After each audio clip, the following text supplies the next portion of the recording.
Hello, my friend. Today I will tell you another long-forgotten legend. Close your eyes and let the magic transport you to Middle-earth.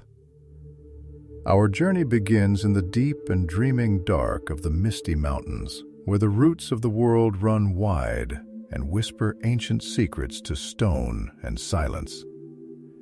There lay a city not made by time, but carved from it. Khazad-dûm, the Dwarven, the greatest of the Dwarven halls.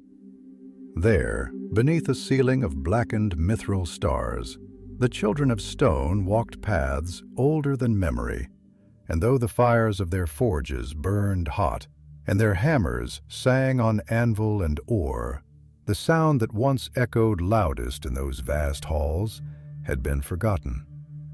A sound not of tools nor gold, but of prayer. Many ages had passed since the name of Mahal was spoken with reverence. Aulë the Smith, whom elves called the Maker and dwarves knew as Father, had shaped the first of their kind from earth and thought, breathing into them a fire not kindled by the sun, but by will itself. Yet in the long toil of centuries under burden and stone, the dwarves turned from their Maker, not in rebellion, but in forgetfulness. The rhythms of pick and forge replaced the old hymns. The sacred altars were buried beneath new vaults. What was divine became practical.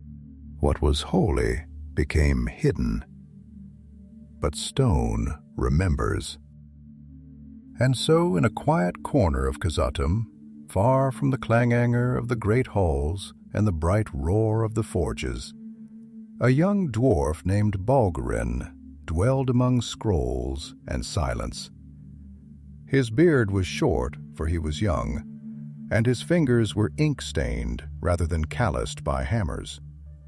He had the eyes of a seeker, wide, patient, and full of questions, and the elders often muttered that he spent too much time reading tales instead of writing ledgers. Balgrren did not mind. He felt drawn to the past like ore to magnet stone.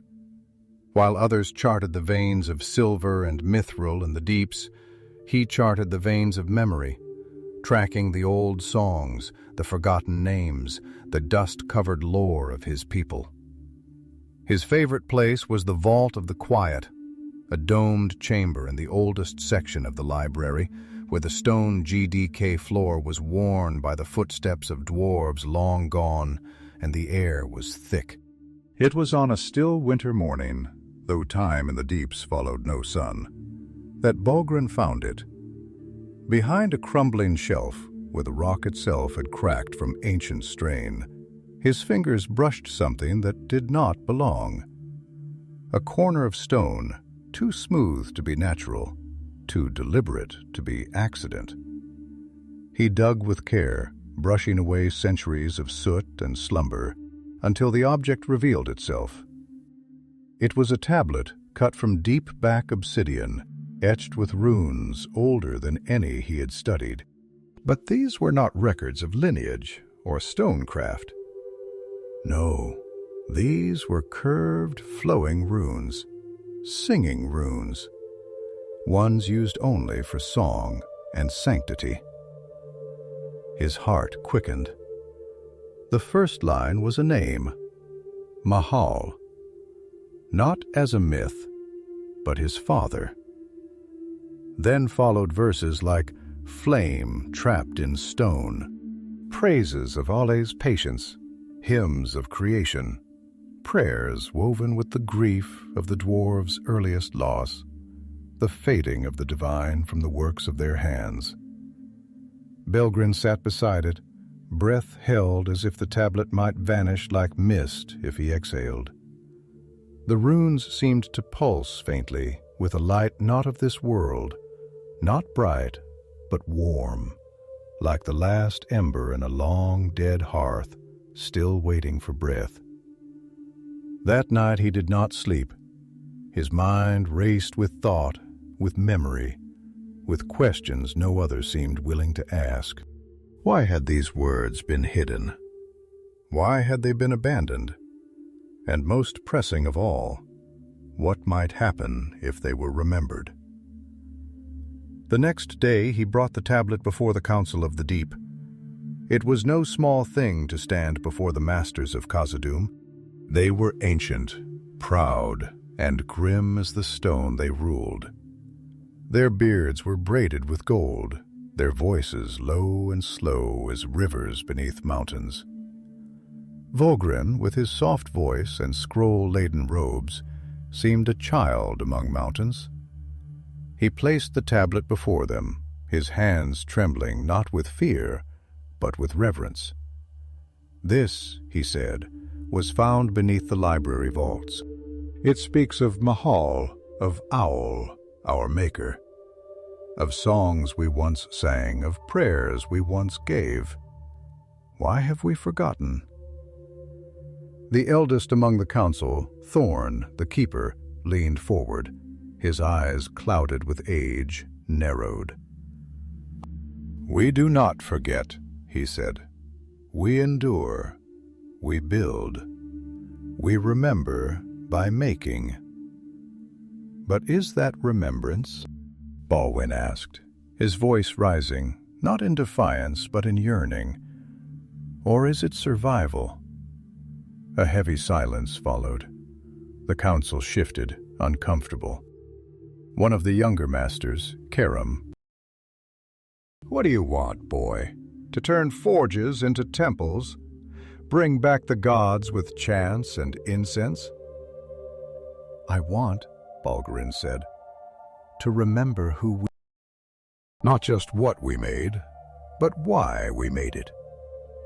His words fell like quiet hammers in the hall, soft but sure. The council adjourned without comment, and Balgrren was left alone with the echo of his own courage. Yet word spread in the taverns and workshops, in the mining tunnels and apprentices' halls.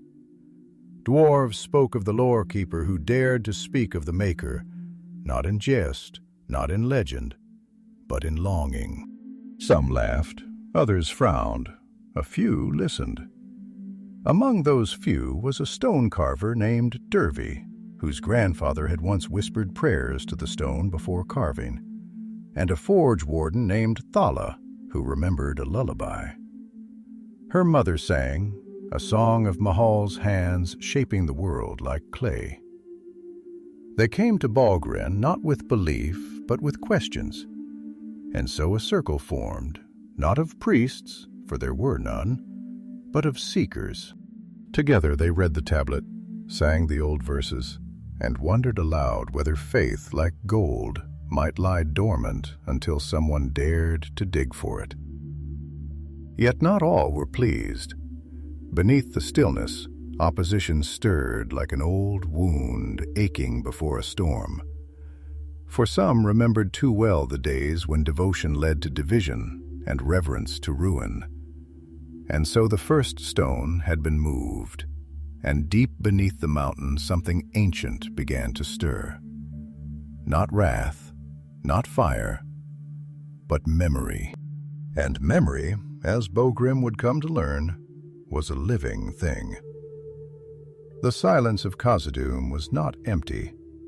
It was layered, dense, shaped by time and toil like the strata of rock that bore its weight.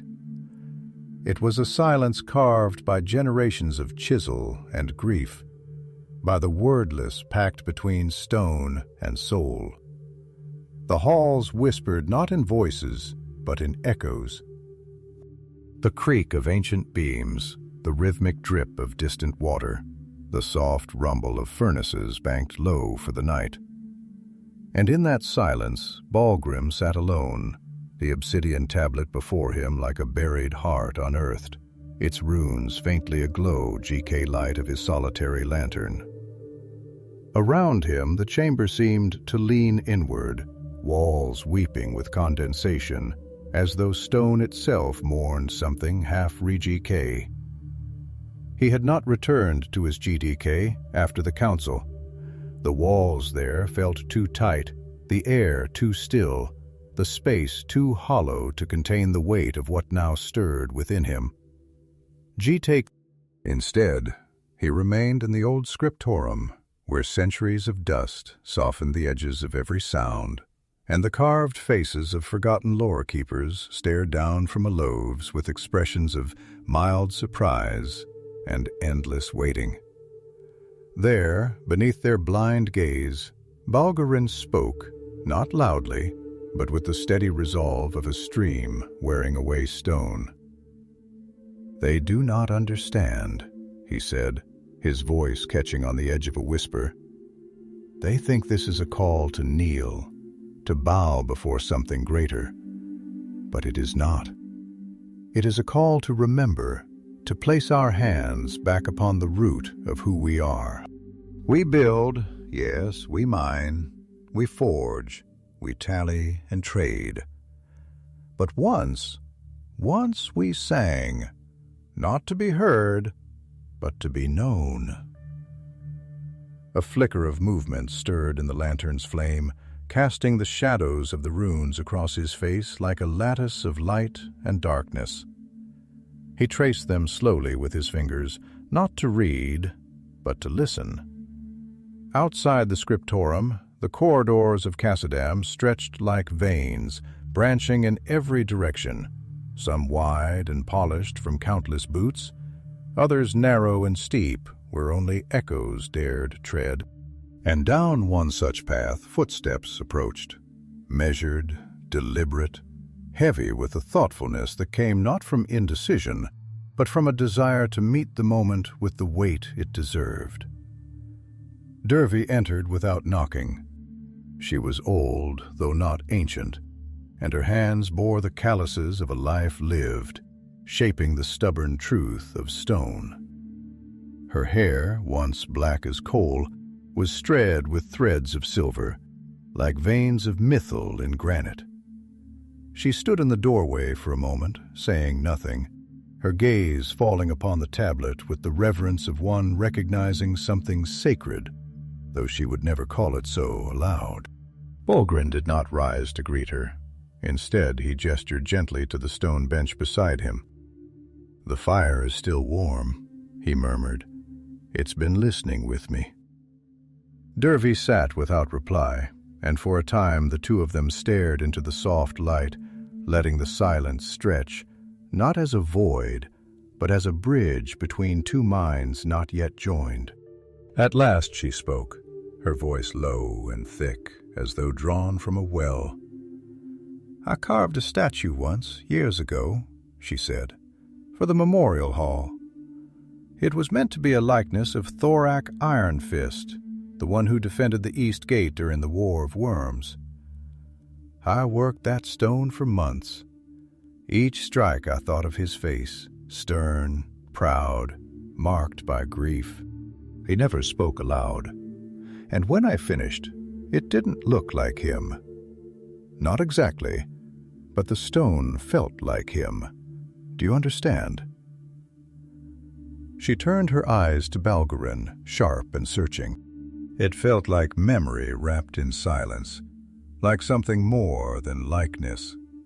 And I remember before I laid down the chisel for the last time, I whispered to it. Not words, really, just a breath of grief, a breath of thanks. And the stone, I swear it listened. Balgrren met her gaze, and in that instant something passed between them. Not certainty, but recognition. "You heard it too," he said softly. "You felt what the elders call superstition, what they locked away in corners and let dust consume. But it was never dead. It was buried like veins of mithril, dormant, not gone." Dervy leaned back, her arms folded across her chest, the lines in her face deepening like fissures in wintered stone. "I came because I heard your words after council," she said. Most laughed, some scoffed, but a few went quiet, the kind of quiet that comes before something breaks or something blooms. Balgrren nodded, his hands clasped tightly before him. "I do not want to lead," he said, the tremor in his voice not of fear, but of conviction, held under great weight. I want to restore, not power, not law, but wonder, awe. The kind that makes a dwarf look at the mountains not with conquest in his eyes, but with kinship in his heart. Dervy stared at him for a long while, her expression unreadable. Then, with a motion slow and deliberate, she reached into the folds of her tunic and drew forth a small stone, rough, uncut, yet flecked with glimmers of crystal. She placed it before the tablet beside the glowing runes. "My father gave me this," she said. "He said it was from the oldest seam, a piece untouched since the first delving. He told me to keep it near when I carved, so the mountain would remember me." Balgrren reached out, fingers trembling, and touched the stone. It was warm, not with heat, but with presence, a quiet kind of heartbeat, steady and slow. And for a moment the air shifted. The walls of the scriptorum, once merely ancient stone, seemed to lean closer. The dust stirred in patterns not drawn by wind. The carved visages of the lore-keepers looked less like watchers and more like listeners. "It begins here," he whispered. "Not with ritual, not with fire or gold, but with the breath of memory stirred from sleep." Dervy said nothing more. She rose, leaving the stone behind, and her footsteps echoed down the corridor like a song half-remembered, waiting to be sung again. Balgrren sat alone once more, but he did not feel alone. The air had changed. The silence now hummed faintly like a drumbeat beneath the skin of the world. Outside the scriptorum, in the unseen deeps, the mountain trembled, not with violence, but with awakening. And in the farthest reaches of Khazad-dûm, in a sealed chamber long forgotten, a vein of crystal pulsed softly in time with the breath of the one who made them. Mahal, the father, still listening, there is a peculiar stillness that dwells in the heart of ancient places, not born of mere silence, but of time itself. Time that is settled like fine ash across every surface. Like the dust of forgotten dreams layered so thickly upon the stone that even light enters cautiously, its golden fingers hesitant to disturb what lies beneath. In Khazad-dûm, that stillness was not simply the absence of movement or sound. It was the long exhalation of the mountain itself, the breath held between ages, between one memory and the next. And in that deep breath, a change had begun, a tremor not of earth, but of spirit. Balgrren sat once more in the scriptorum, the obsidian tablet before him like a slumbering relic from a world where the soul of a people had not yet been bartered entirely for steel and trade. Around him, the room seemed more alive than ever before, not in a way that eyes could easily perceive, but in the subtle shifts of temperature, the almost imperceptible hum in the stone beneath his feet, the way the carved runes on the walls caught the lantern light as though they drank it with thirst. It felt, he thought, as if the very walls had ears, and not just ears, but memories, as though they were watching and waiting to see if at last one among the living would dare to speak the old names without shame, would dare to feel reverence without mockery, and would dare to seek without certainty. Dervy returned with two others. Thala, the forge warden whose hands bore the dark gloss of iron fire, and Balgrren, a miner who walked as if each step were carved deliberately into the world beneath him. They did not speak at first. They merely entered, their boots echoing in solemn rhythm, and they stood near the fire as though seeking warmth not merely for their bodies, but for their minds, which had grown cold from long years of silence on matters too sacred to name. It was Thala who spoke first, her voice rough and lined with embers, the kind of voice shaped not by age alone, but by countless nights spent alone with flame. "My grandfather used to speak of Mahal," she said, not meeting Balgrren's gaze, but staring instead into the heart of the fire. "Not often, and only when the forge was quiet, and the coals burned low, and the day's labor was behind us. He said that every spark in the forge was a breath of Aulë, a whisper from the time before the world was hardened with pride. He'd say, 'Child, the fire does not serve you. It listens to you. And sometimes, if you speak to it with the right kind of silence, it answers.'" I laughed. When I was young, I thought it was the ramblings of an old dwarf, half dreaming of the past.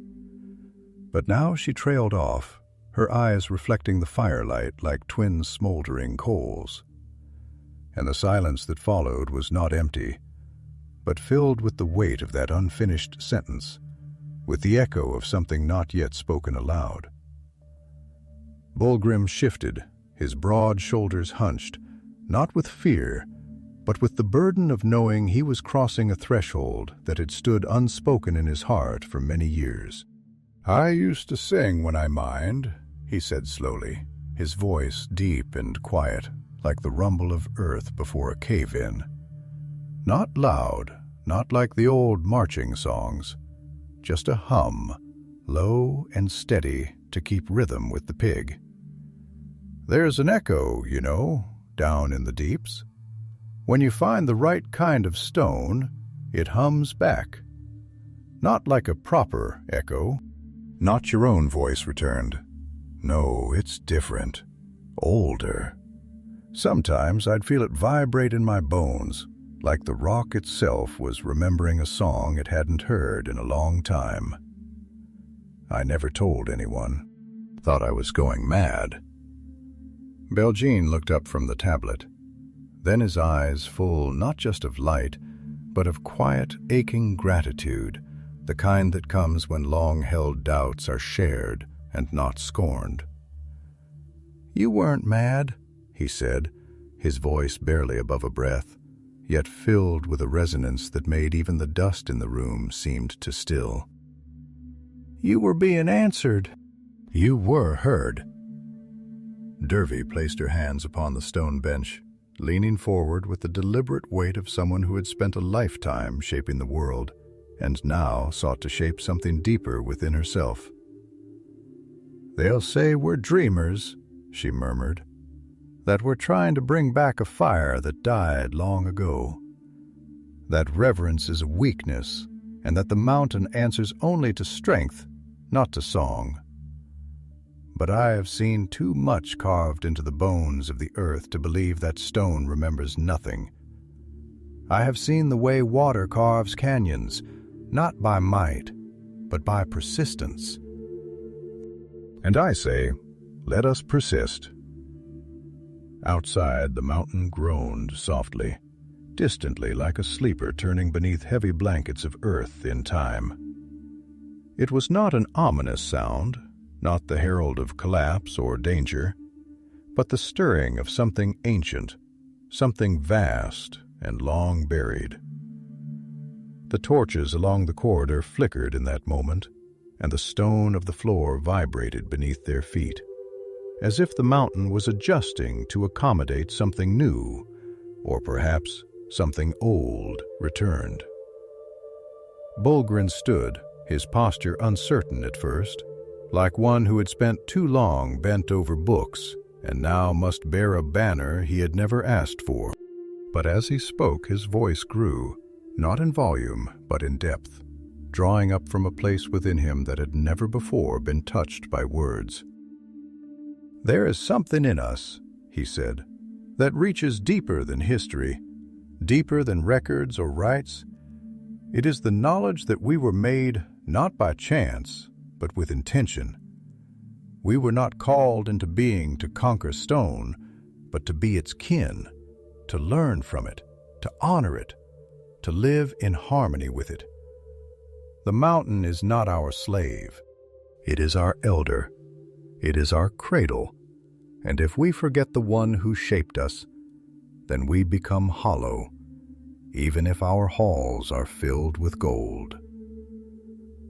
He stepped closer to the fire, letting its glow cast long shadows behind him. The runes on the tablet shimmered faintly, catching the light as if drawn to the words being spoken, like moths circling the flame of remembrance. "I do not ask for temples," Baldwin continued, his hands open at his sides, "nor chants, nor rituals born of duty. I ask only this, that we remember, that we breathe again the names that gave us breath, that we listen not just to each other, but to the forge, to the rock, to the quiet. For there is wisdom in the silence, and sometimes when all else fails, it is only the silence that speaks true." No one spoke immediately, but slowly, one by one, they placed their hands upon the stone. Dervy first, then Balgrren, and together they stood, not as followers, not as converts, but as kin, reunited with something they had never truly lost, only misplaced. And outside, where few dared tread, a forgotten stair cracked open with the slow, stubborn groan of time itself.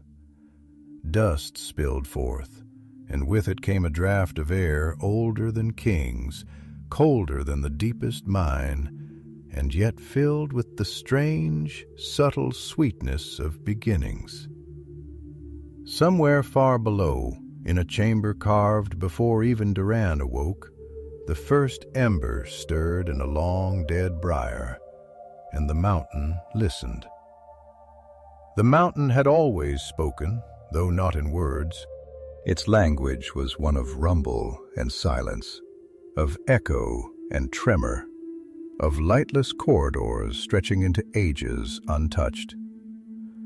To most who lived within Khazad-dûm, these sounds were background noise, the breathing of a living stone so constant and familiar it no longer registered in the mind. But now, in the quiet hours, when the forge fires dimmed and the last hammerfall ceased, the mountain's murmur seemed to shift, to deepen, as though it had heard a name it had long awaited, as though the stone itself was beginning to remember something holy that time had tried to smooth away. Balgrren felt this change not in the ears, but in the marrow of his bones, as if each step he took now was being observed by something vast and unseen, not malevolent, not even sentient in the way flesh is, but present, ancient, and filled with a gravity that shaped not only tunnels, but the soul of those who dared walk them with reverence. He wandered now, not as a scholar, but as one called, though the calling was without words, without promise, and yet all the more powerful for its silence. With every turn of the corridor, every torchlit Aulë passed, every vaulted stone that had loomed above his childhood dreams now felt alive, not as if awake, but as if waiting. It was near the Hall of Origins that the call grew strongest, a place most dwarves passed with only a glance, its statues worn smooth by centuries of indifference, its runes half faded, half effaced by time and disuse. Yet even in its disrepair, the hall bore the gravity of something more than history. The air was different here, thicker, heavy, not with dust, but with the weight of unspoken truths. The flame of Balgrren's lantern flickered oddly, not with breeze, but as if reacting to an unseen breath that passed through the chamber walls. He paused before a statue, one of 7, each said to represent the fathers of the dwarves, those first shaped by Mahal and hidden until the children of Ilúvatar awoke. The stone eyes stared out into some unfathomable distance, and Balgrren, for the first time in his life, felt as though they looked back, not as a test, not with judgment, but with sorrowful patience, like a parent watching a child who has only just begun to ask the right question.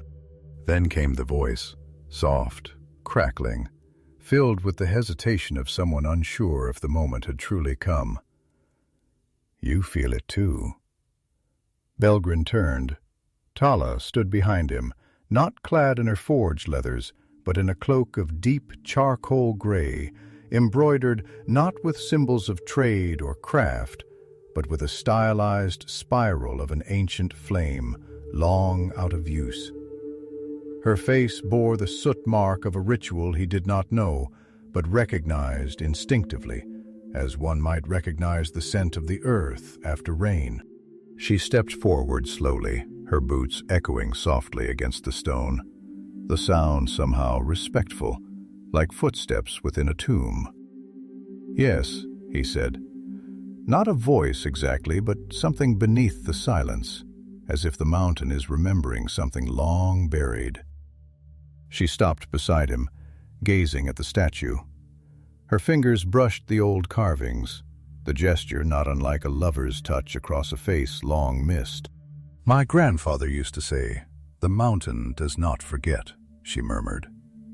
"Only waits. That time does not erode memory, only obscures it, like dust on a mirror.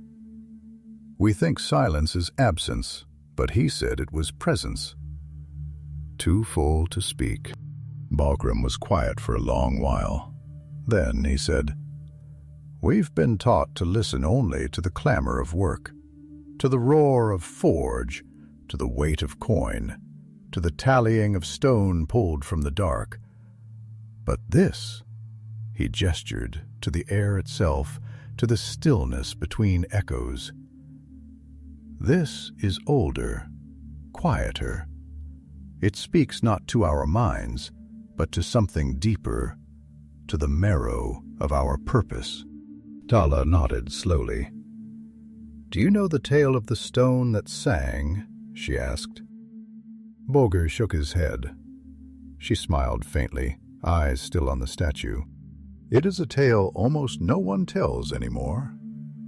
They say that when Aulë he made the first of our kind, he did not give us speech as elves or men know it. Not first, not yet. Instead, he gave us rhythm, pulse, the echo of hammers and heartbeats. And the first dwarves, before they had names, spoke with stone, not with words, but with vibration, with movement. And there was one among them who sang, not with mouth, but through the pick and chisel. He would strike stone, and the earth would answer with sound. His kin called him the listener. He did not lead, nor build, nor forge, but all came to hear him, for he reminded them they were not alone, that the stone was not dead, that it too remembered. Her voice trailed off like smoke rising from quenched flame, and Balin stood long in that silence, imagining it, imagining a world where the mountain had not merely been carved, but conversed with, a world where each stroke of the hammer was not only work, but worship. He thought of the forges now, how loud they were, how eager to drown out silence with noise, as if fearing what the quiet might reveal. "Do you think," he asked softly, "that the mountain still listens?" Bala turned to him, and for the first time her voice bore no certainty, only wonder. "I think," she said, "the question is whether we do." At that moment, a tremor passed through the hall, not sharp, not violent, but unmistakable. The torches did not flicker as before, they pulsed, as if breathing. The stone beneath their feet hummed, not loudly, but in a way that drew the breath from their chests and held it as though the mountain itself had stirred from slumber, just enough to murmur, yes, they did not run. They did not cry out. They stood as one stands beneath stars long lost to light, knowing that they witnessed not the extraordinary, but the return of something once believed, lost beyond recall. Balgrren placed his hand on the statue's base. The stone was warm. "Then we must find the place it waits," he whispered, his voice trembling not with fear, but with something near to reverence. "We must go where the silence is deepest." Thala looked to him, and her eyes held a quiet that no forge could melt. "I believe," she said, "there is an altar still buried beneath the black veins past the old shaft. It was spoken of in the earliest chronicles before the days of Durin's line. A chamber carved not for kings nor councils, but for prayer." Belrine's heart stirred, not with certainty, but with the deep, unshakable pull of purpose. "Then we go there," he said, "not with fanfare, not with pride, but with listening hearts." The statue said nothing, but the shadows on the walls lengthened, and the light that danced upon the stone took on the hue of something older than fire. And somewhere deep beneath their feet, beyond the reach of tunnels, mapped or forgotten, a single note sang faintly through the stone. A note so low and soft it could not be heard, only felt.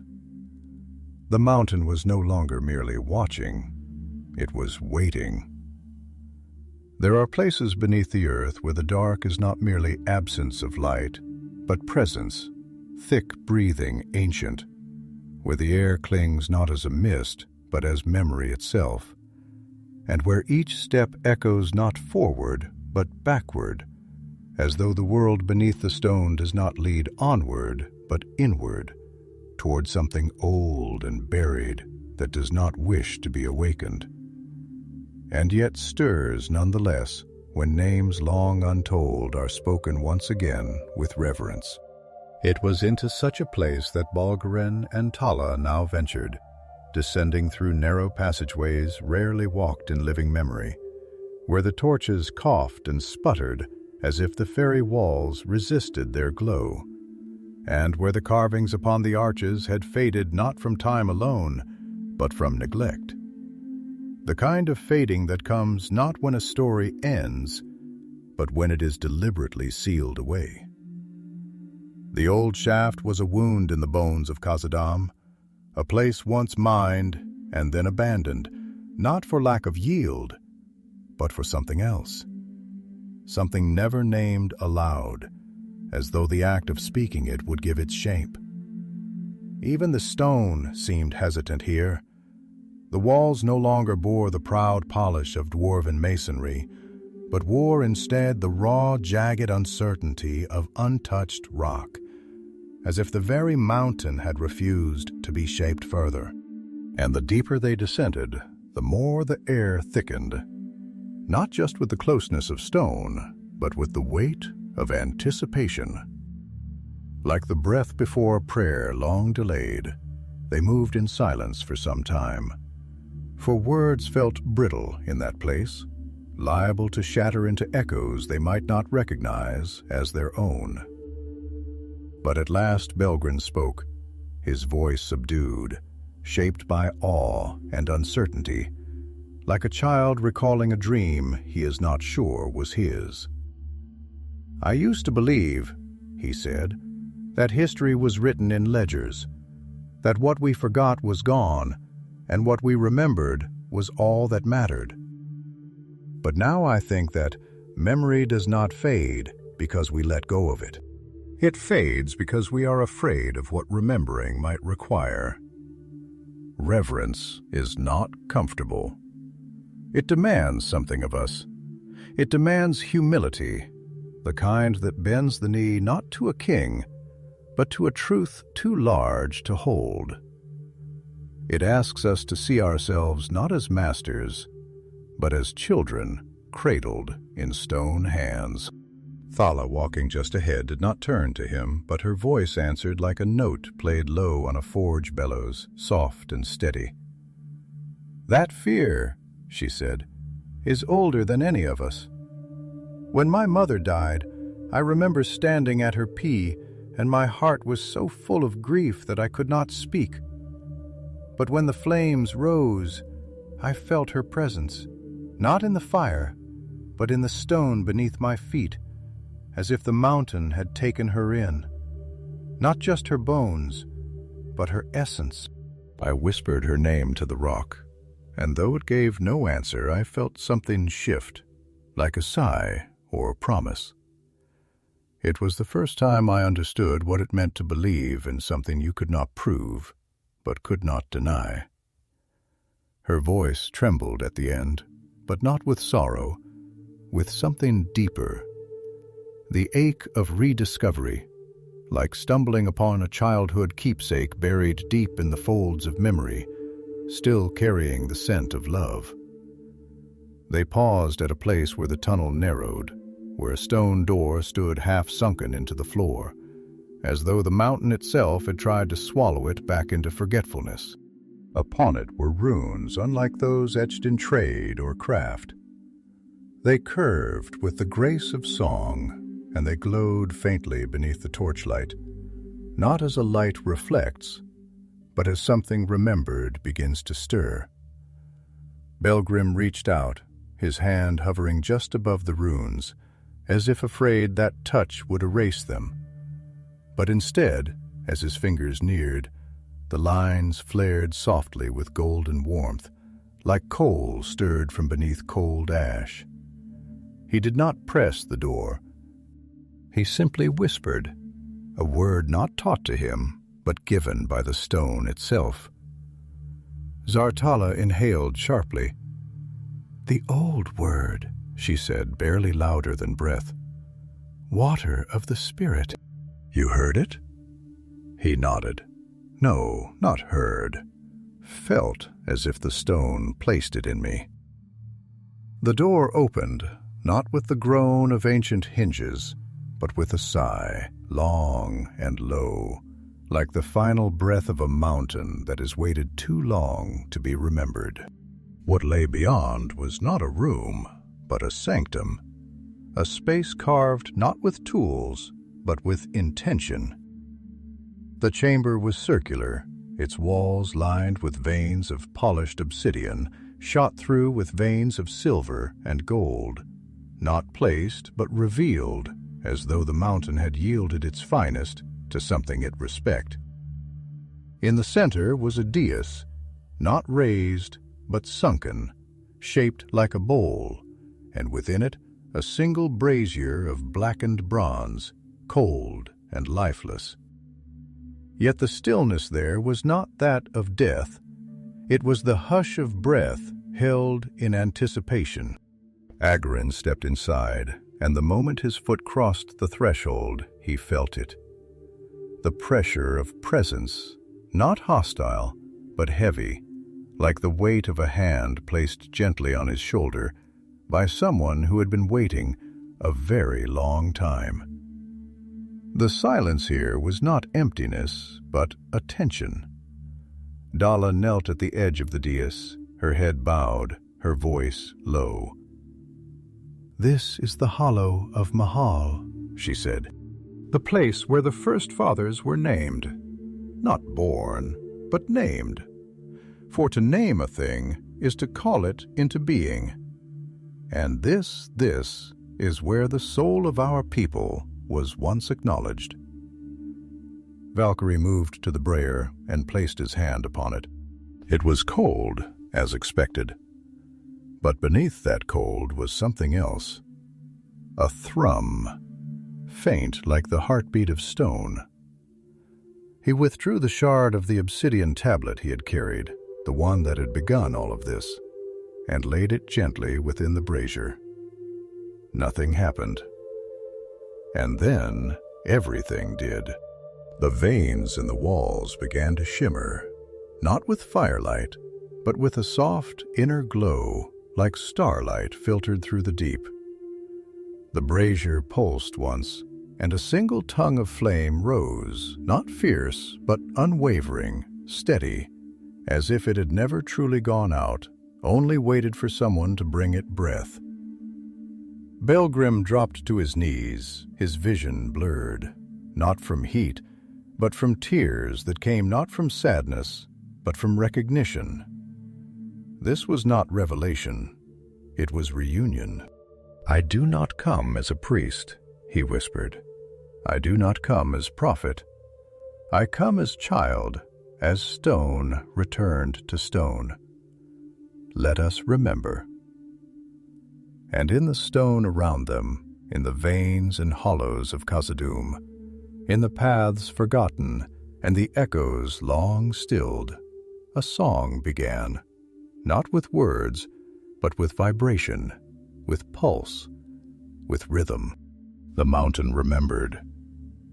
It is a strange thing the way stone can feel alive, not in the crude sense of motion or will, but in the deeper, quieter way that trees are alive in winter, bare but breathing, silent yet sensing, holding within their seemingly inert form 1,000 memories of sunlight and wind and growth in that sacred hollow deep beneath the roots of the mountain, where flame burned not for warmth, but for remembrance. The walls themselves seemed to exhale, as if they had been holding their breath for an age, and now at last could sigh in relief.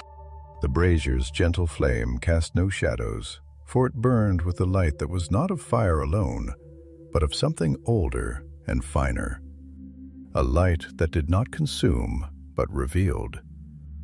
Balgrren remained kneeling beside the brazier, his head bowed, not in submission, but in communion, and the stone beneath him, cold and firm, seemed to soften somehow, as though it recognized the weight of his presence and cradled it, like a parent might hold the hand of a returning child who had been long away.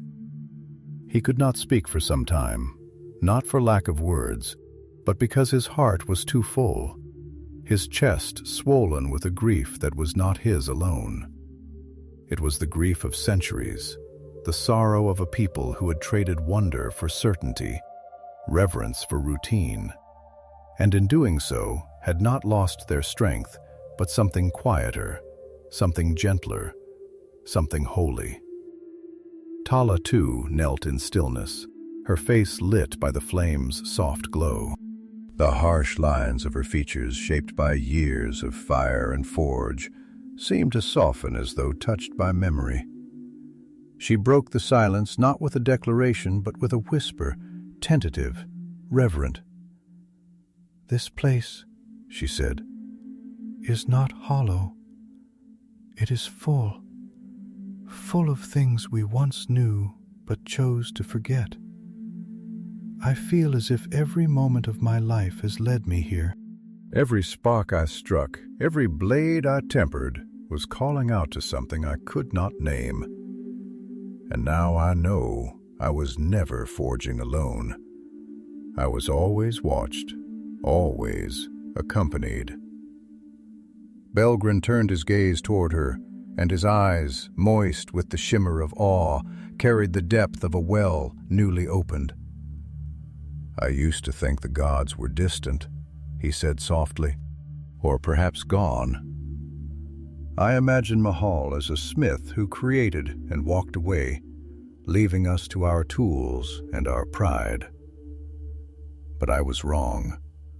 He is here not as a presence to be obeyed, but as a memory we live within. He is the rhythm in the rock, the silence between hammer falls, the warmth in the forge that comes from more than fire." Thala nodded, but her face remained troubled, thoughtful, as though she were listening not only to Balgrren, but to something deeper still, something the stone was murmuring directly into her bones. "Do you think," she asked slowly, "that it was us who turned away? Or did the world change so much that even Mahal had to fall silent? I think about that sometimes. I think about the way the wind no longer howls through the high chambers, the way the water no longer sings in the deep cisterns." Her words were not bitter, but heavy like the weight of sorrow borne for so long it had become indistinguishable from the soul that carried it. Balgrren took a long breath, the kind of breath that draws not just air, but understanding. "I think the divine does not vanish," he said. "It recedes like the tide, not out of anger, but out of mercy. It waits, giving us space to choose, not to obey, but to return. Mahal is not a tyrant. He is a father. And what father forces love? No, he waits. Not at the gates of fire and judgment, but in the hollow of memory where we are most ourselves."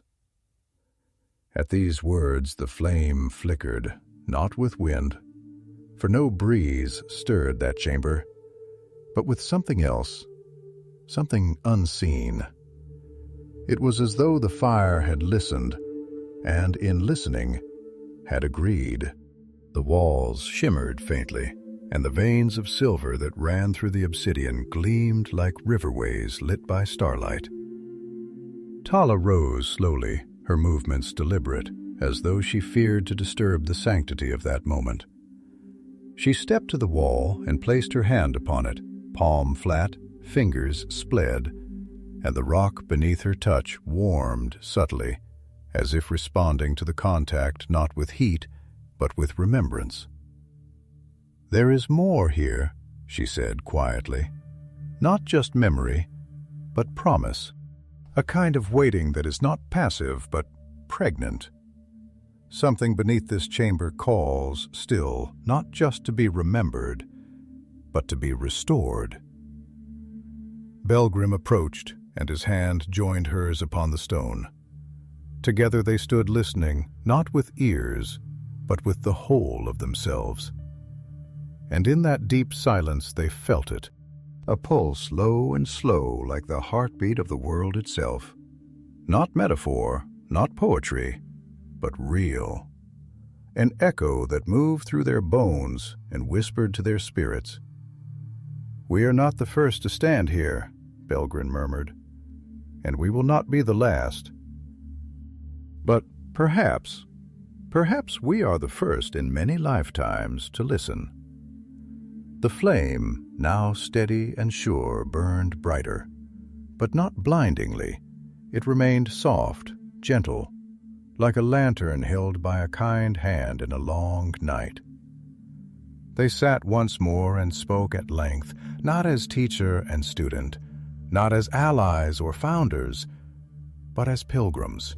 Two souls who had taken separate paths and found themselves together at the same door, not because they planned it, but because the mountain had called them both. They spoke of old songs that had no melodies anymore, of carved symbols buried beneath newer stone, of forgotten names etched into the foundations of cities now revered only for their walls and not their wombs. And as they spoke, the chamber responded, not with voice or gesture, but with presence. It was as if the mountain approved. "I wonder," Thala said after a long pause, "what others would feel if they stood here. If Dervy were here, or would they feel it too? Or is this something that only calls to those who already long for it?" Balgrren considered this, his brow furrowed in the glow. "Perhaps it is not a question of who is called," he said, "but who is quiet enough to hear. We live in a world of noise, of coin and clamor and pride. But this is not the sound of conquest. It is the murmur of becoming." He stood then, and for the first time he felt not like a lone seeker, but like a vessel, empty of vanity, yet full of meaning. The chamber, the stone, the fire, they were not artifacts. They were companions, teachers, witnesses, and they had waited long enough. "We must return," he said, "not to tell, but to invite. To bring others here, not to see, but to feel. To let them stand where we have stood, and ask nothing of the mountain but remembrance. Thala nodded, her eyes glistening. And if they refuse? If they laugh? Then the stone will wait, he said, as it always has.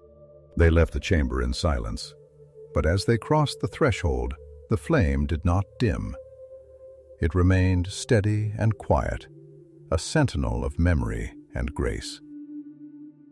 And far above, in the high halls of Khazad-dûm, a song began to rise in the dreams of sleeping dwarves. Wordless, ancient, gentle, a song not sung in ages, a song of stone, of sorrow, and of home. The path back through the old tunnels was not the same as the descent had been. Though the stone walls bore the same cracks and carvings, though the torchlight flickered in familiar rhythms, and though their steps echoed in patterns they had already traced, the air felt different now, as if something unseen and immense had shifted beneath the surface of things. The silence no longer carried the stillness of waiting, but the stirrings of awakening, like the hush that settles over a vast forest just before the wind arrives, rustling the leaves into a chorus that is not sung in many seasons. The very rock seemed to breathe with them, each breath a reminder that they were not alone, that they were never alone, and that all this time the mountain had been watching, not with eyes, but with patience. Balgrren walked ahead, lantern in hand, but his gaze wandered often, not from distraction, but from reverence.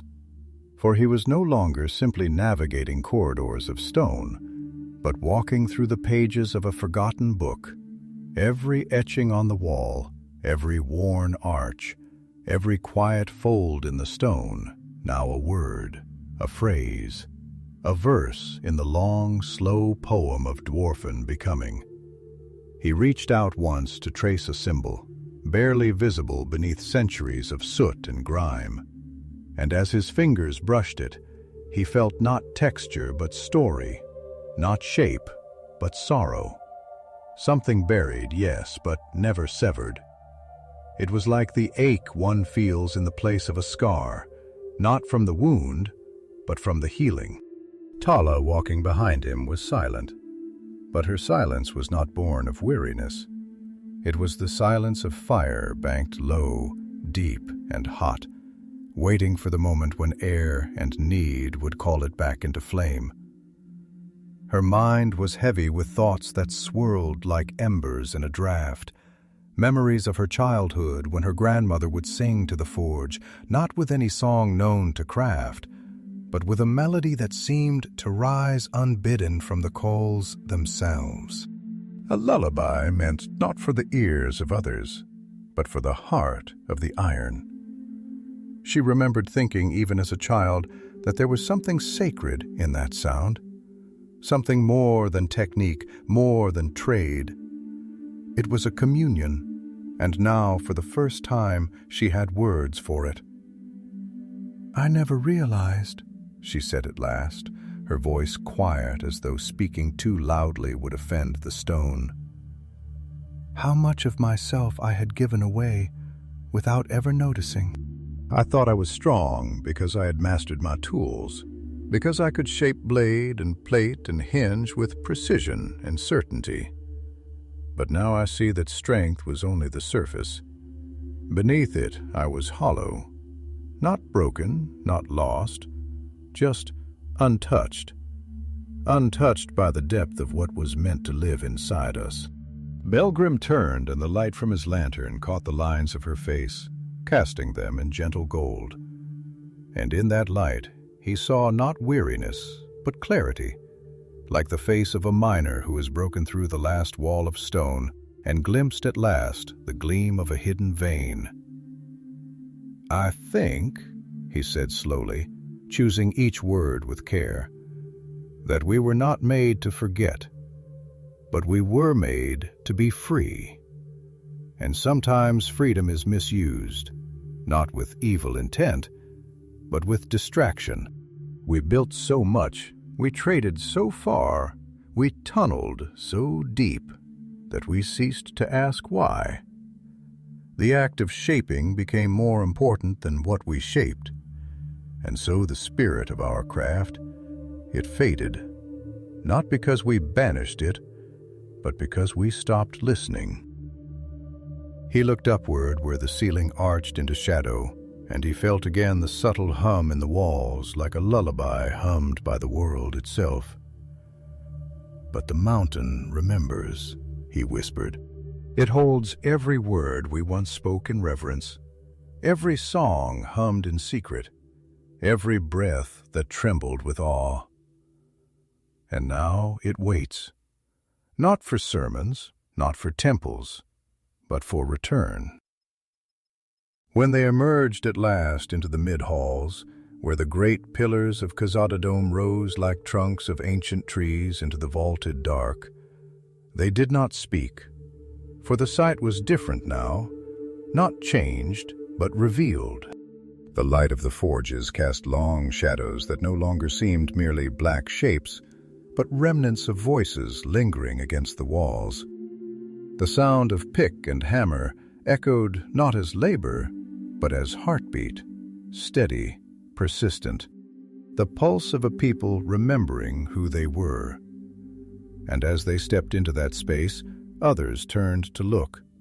Not many, and not with wide eyes of wonder, but with the subtle, curious glances of those who have noticed something shift in the atmosphere, like the sudden scent of rain on dry stone. Dervy was among them, her sharp gaze narrowing as she watched the two return. And when she approached, it was not with questions but with a silence that begged for answers without demanding them. Balgrren met her gaze, and for a moment they stood together, eyes locked, speaking nothing aloud. And then, with a voice low and thick with meaning, Dervy said, "Something's changed." Thala nodded, her voice roughened by ash and awe. Not something, everything, and nothing at all. It's like finding an old carving beneath layers of dust and grime. You haven't made anything new. You've just remembered what was always there. Dervy tilted her head slightly, her expression unreadable. And now Balgrren answered her with the certainty not of one who knows the future, but of one who has accepted the past. Now we listen.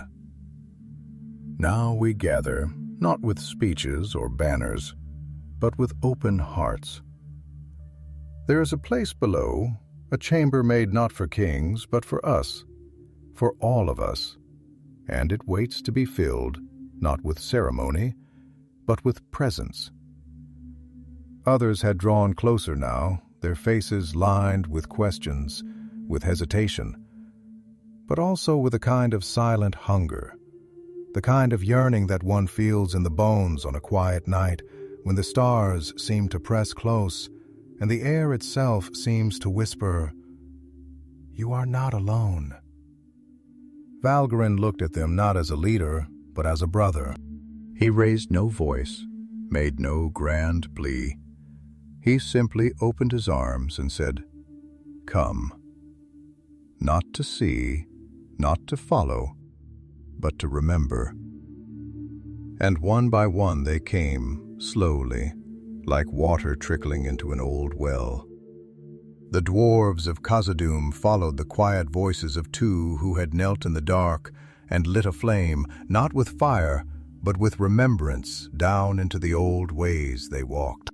Not as workers, not as craftsmen, not even as pilgrims, but as children returning to a home whose door had never truly closed.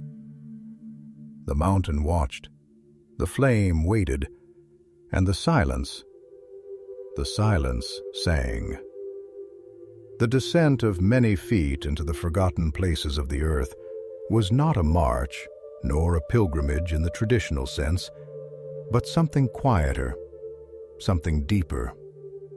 It was like the movement of roots growing downward through soil that has lain untouched for ages. Seeking not light, but the memory of water, the corridors, once hollowed by purpose and now burdened by years of neglect, began to stir with the murmured sounds of dwarves not talking loudly, but whispering, as if in the presence of something sacred they could not yet name. The stone absorbed their steps like breath returning to lungs long collapsed, and the air, thick with dust and the faint tang of old metal, seemed to awaken, as if the very particles of ancient soot recognized the echoes of voices they had once known, and rejoiced silently in their return. Balgrren led them not with proclamations or raised torches, but with the steadiness of one who walks beside a great truth, not ahead of it. His lantern flickered with the softest light, not brilliant, but unwavering, and behind him came Thala, her presence like a forge, banked low, not yet blazing, but pulsing with quiet heat. And following them came Dervy, Balgrren, and a dozen others, blacksmiths and stonehers, lore keepers and laborers, elders and apprentices, those who had in their own ways felt the subtle pull of the forgotten, that ancient gravity drawing them back toward the core of something they had not known they missed until they felt its absence fill. No words were exchanged for a long time, only the rhythmic scuff of boots on stone, the occasional clearing of a throat, and the distant drip of water. An elemental sound, soft but insistent, like the ticking of time within the world's deepest clock. But the silence was not uncomfortable. It was a kind of harmony, a stillness filled with expectancy, as if the very walls were tuning themselves to the music of presence, preparing for the return of voices that would not demand, but remember. It was Dervy who first broke the quiet, her voice grally with age and soot in a lifetime of unspoken thoughts. "I once believed that meaning was made at the forge," she said, her gaze fixed not on those before her, but on the stone passing slowly beside her. That the clang of hammer against steel was the only language worth knowing. But lately, I've begun to wonder if all we've been doing is shouting into a silence we never truly listened to. Perhaps it is not the hammer that gives the forge its spirit, but the pause between strikes, the breath, the waiting, the choosing of where next to strike. Perhaps meaning lives not in the doing, GK in the listening before the doing. GK. Belgian looked back at her, his face half lit by the lantern glow, and nodded slowly, as if affirming something he had carried in his heart since the moment he found the tablet. There's a kind of arrogance in thinking that noise alone is life. He said that the louder we work, the more we live. But the mountain does not shout. The mountain endures. And in that endurance, there is memory. Quiet, patient, deep. I think our mistake was not in forgetting our stories, but in forgetting how to dwell in silence long enough to hear the stories that were never written, the ones carved in the places we feared to enter, the ones told not with words, but with presence. The others listened, and their expressions bore the subtle transformation of those who were not merely hearing something new, but recognizing something old, something buried not in libraries, but in the folds of their very being. The youngest among them, a lad named Balgrren, barely come of age, spoke then, his voice uncertain, but filled with a kind of raw honesty, untouched by the polish of age. "My father used to say that the gods were for elves," he said, eyes flicking nervously from face to face. He said, "We dwarves have stone and fire and steel, and that's all we need." But I never believed him. I couldn't, not really. I always felt that there was something underneath all of it, a kind of hum. When I'd sit alone in the mines, waiting for the others, I'd feel it, like the stone was watching or waiting. I thought it was just me. I thought I was broken somehow. "No," said Thala, her voice unexpectedly gentle, like an ember flickering into flame. "You weren't broken. You were listening." They reached the hollow of Mahal, then not as a crowd, but as a current, flowing into a space that received them not as intruders, but as long-awaited kin. The flame in the brayer still burned, though it had not been fed, and its light reached toward them, not in flickers, but in quiet pulses, like the breathing of a sleeping world, now slowly stirring to wakefulness. The walls, black and gleaming, with veins of silver, shimmered faintly, and the air was charged, not with magic, but with memory so dense it felt like mist on the skin. No one spoke for a long while. They stood arrayed in a ring around the dais, and in that stillness each one of them felt the gravity of the moment. The way the floor beneath them seemed to hold them up, not only with stone, but with meaning. The way the chamber did not echo their breath, but accepted it, cradled it, added it to the long history of breaths taken in that sacred space. It was not awe that held them still. It was recognition. Then Balgrren stepped forward, not to speak, but to kneel, and the sound of his knees touching the stone was like a chisel tapped gently against old granite, soft but unmistakable. And one by one the others followed. No ceremony had been planned, no rite had been rehearsed, yet they knelt as though they had always known they would, as though some part of their souls had waited generations for this act of return. Balgrren placed his hand upon the brayer, and the flame flared, not in height, but in color, shifting for a moment into a deep golden hue, like the first light of dawn spilling through the cracks of a sealed tomb. He spoke then, not with authority, but with reverence, his voice low and measured, as if addressing not just those present, but the very foundation of the world. "We have come," he said, "not to rebuild a religion, nor to create a doctrine, nor to claim a forgotten throne. We have come to remember, to kneel not before a God of fire and wrath, but before the truth that we are not alone. We were shaped with hands of wisdom, and in our hearts there is still the echo of that first shaping. We have dug deep into the earth for treasure, for power, for survival. But we have forgotten to dig for meaning. And now we remember." The flame answered, not with words, but with warmth that reached each of them. A warmth that did not burn, but soothed, like the embrace of a long-lost parent, whose arms were made not of flesh, but of stone, silence, and the music of patience. And in that moment, Khazad-dûm changed, not in stone, but in soul. The Dwarves had begun to remember.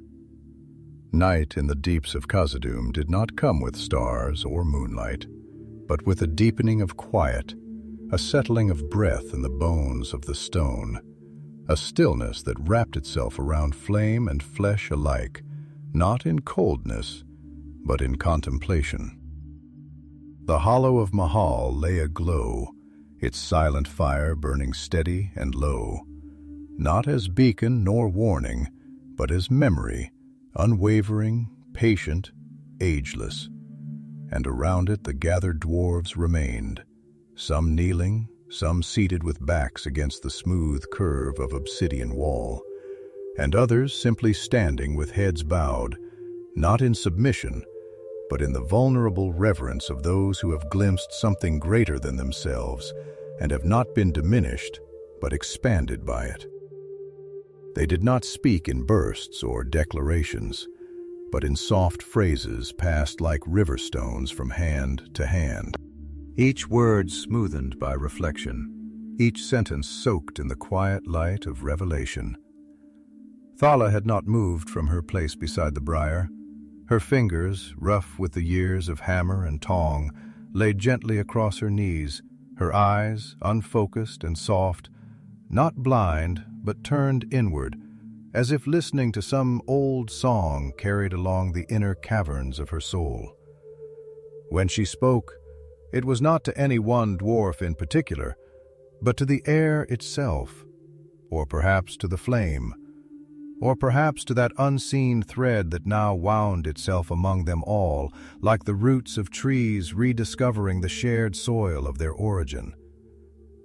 "There is a kind of silence," she said, "that speaks not of absence, but of fullness, like the silence of a forge just before the metal glows, or the hush between the falling of snow and its settling upon the earth." That is what I feel here. Not that we've found something new, but that we've finally stopped speaking long enough to hear something that's been waiting to be heard. And I wonder how often in our lives do we mistake the absence of sound for emptiness, when it might just be the pause before truth arrived. Balgrren, seated a short distance away, nodded, his gaze fixed not upon her, but upon the flame, which danced now with a rhythm that seemed to echo the cadence of their thoughts. He spoke slowly, each word drawn not from intellect, but from the deep well of meaning that had formed inside him like a spring tapped by the chisel of revelation. "I think we were made to remember," he said, "not just in mind, but in being. Our bones, our hands, even our voices, they carry echoes of the first making, the shaping done not by accident, but by will, by desire. And in forgetting that, we did not become lesser, we became louder. We filled the quiet with noise because we feared what it might say if we left it unfilled. But here I feel as though silence is not something to be feared, but something to be entered, like a temple or a dream. And inside it I hear, welcome. Not judgment, not demand, just welcome." There was a long pause after his words, not out of uncertainty, but out of need, to let the truth of them sink into the stone and return, as echoes do, altered slightly by the walls of the world, but carrying the same heart. Dervy leaned forward, her elbows on her knees, her voice gruff as ever, but softened now with the lilt of awe. "I've carved stone my whole life," she said. "I've chipped and shaped and smoothed it until it took the form I wanted. But I never thought to ask what the stone wanted to be. I never listened to the resistance or the grain. I fought it, forced it. And maybe that's what we've done to ourselves, too.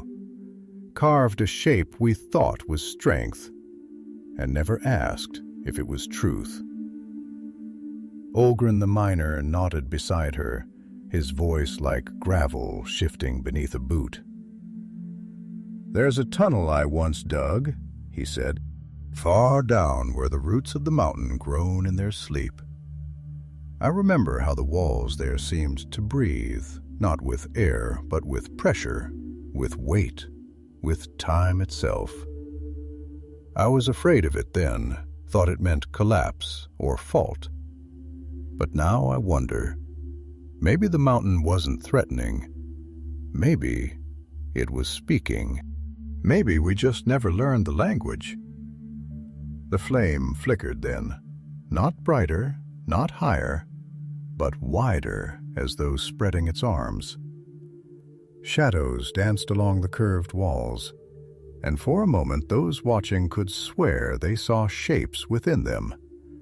not faces, not forms, but movements, rhythms, as if the past itself stirred behind the veil of firelight, not demanding to be relived, but offering to be remembered. The chamber had become a mirror, not of appearances, but of essence, and into that light stepped Brewerum, the young one, his eyes wide but steady, his voice thin but clear like a rivulet carving its way through new stone. "If this is our beginning," he said, "then let it also be our promise not to make a new religion or a new name for what we do not understand, but to walk forward with listening hearts, to craft not only with our tools, but with our silence, to mine not only for ore, but for meaning, to remember in every strike of the hammer, every stroke of the chisel, that we are not alone, that we were never alone." And so the silence returned, but it was no longer silence. It was communion. It was memory made manifest not through words alone, but through the presence of souls who had rediscovered their root, not in lineage or law, but in the quiet, burning truth that there is something beneath all stone, beneath all song, beneath all work and war and wonder. Mahal had not departed, he had simply waited. And now in the hollow heart of the world, his children had knelt, not to worship, but to listen. And the mountain listened back, not with thunder, not with quake, but with breath, with light, with love.